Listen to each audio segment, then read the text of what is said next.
Hey everyone, it's Will, GamerDad, with another video for you. So in this video, we're going to take on EX Stage 1 of the Trial of Burning Rage, aka Weak to Water or Fire stages. Now these are extreme stages, very difficult. A lot of the units can re-establish fire zones, so you need a water zone setter. I chose AS Annabelle because AS Annabelle can set it right from the front without having to VC in, and so that is quite useful, especially since you don't waste a turn VCing in and out. Now I'm sure that other strategies can be just to overpower the enemies within Fire Zone, for example using things like Pizzica or other powerful units. However, in this case we're going to tried and true method of all water team against an all fire enemy. Now note that this particular challenge, to get full marks, you do have to not use an AF, and so you do need high-end Grasta, which I'll show at the end, in order to do enough damage to clear it within a set number of turns as well. Otherwise you won't get full rewards, and well, that kind of really sucks, especially if you have to redo it.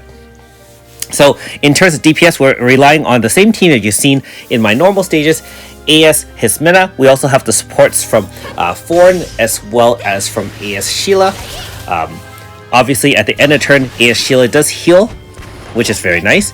AS Foreign attacks and heals with the Pierce from Heaven, and she can carry Grasta for your powerful units such as AS Hismina, and share Grasta also with AS Sheila. Otherwise, AS Annabelle, other than establishing zone, is really just there to shield. She has Guardian Soul as her third move, and so that can do physical resistance. You already have the dual debuff from AS Sheila, so that really does well. Otherwise, yep, you're just gonna blast it down. Make sure you have enough stacks if you are using AS Hismina. Remember that Trishula is used 5 times straight to get essentially 5 of those Blazon or orbs, and when you start using the Rosa Espada after that, you can use it 3 times, basically from 5 to 4 to 3, and it's really effective up to 3. As you get down and you use up each of those orbs from her AS move, it does a lot less damage, so keep that in mind. So some different strategies are, for example, to power up your Trishula to power 4 or so, and then as you're fighting more and more difficult waves, then you kind of use that 4th hit and move it into 5 stacks, and then use Rosa Espada after that if you want to really play around with that.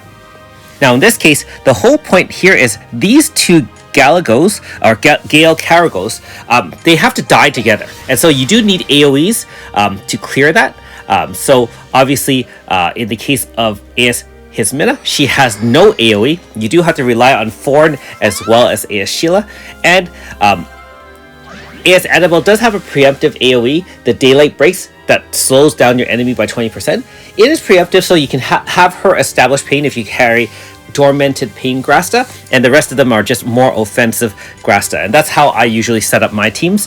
The least damaging unit is the Pain Setter if you don't have a dedicated Pain Setter through a move, and then you just use the other ones with all enhanced Grasta, since those Grasta, even though they benefit from the pain status, do not inflict pain occasionally.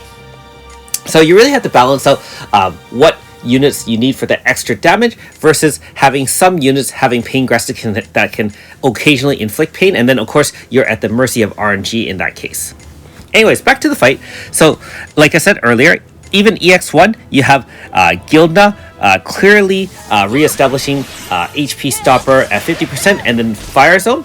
And that is really a problem because if you have to VC in, that means you'll have to have a secondary water zone unit in the back, VC in between, and you'll have to remember exactly when he changes zone, which means you actually have to time your hit to the HP stopper, zone in, and then finish him off. And so that takes a little bit of practice, and like I said, this is a more basic video, and I find that it's easier just to rely on AS Annabelle, even though at this point her damage really isn't that high compared to some of the newer units out there. So I am really balancing utility and ease of use versus really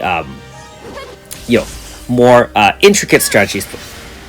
Okay, so as you can see, AS Annabelle hit first. We had the RNG favorable where pain got inflicted, and then we started landing Rosa Espada, and we still have 4 stacks, so the second one will hit just as powerful, and that should really end the fight there.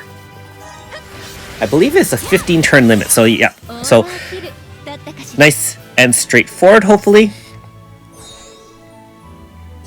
And of course, you get a bunch of Chrono Stones and some rewards as well. So 15 turn limit, and you have to do it all in one go. And of course, same idea, you cannot die, which is all the other things. So that Venom Grasta is very interesting. So it's essentially like the Agony Grasta for pain.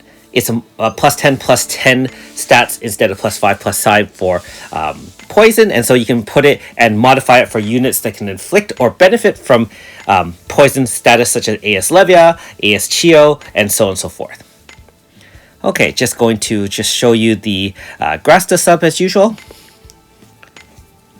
Like I said, everything here is essentially modified, and so you do need a lot of this, like I mentioned in many other videos, for these kind of battle simulators, because let's be honest, the difficulty level is fairly high. Anyways, thanks for watching. We'll see you next time.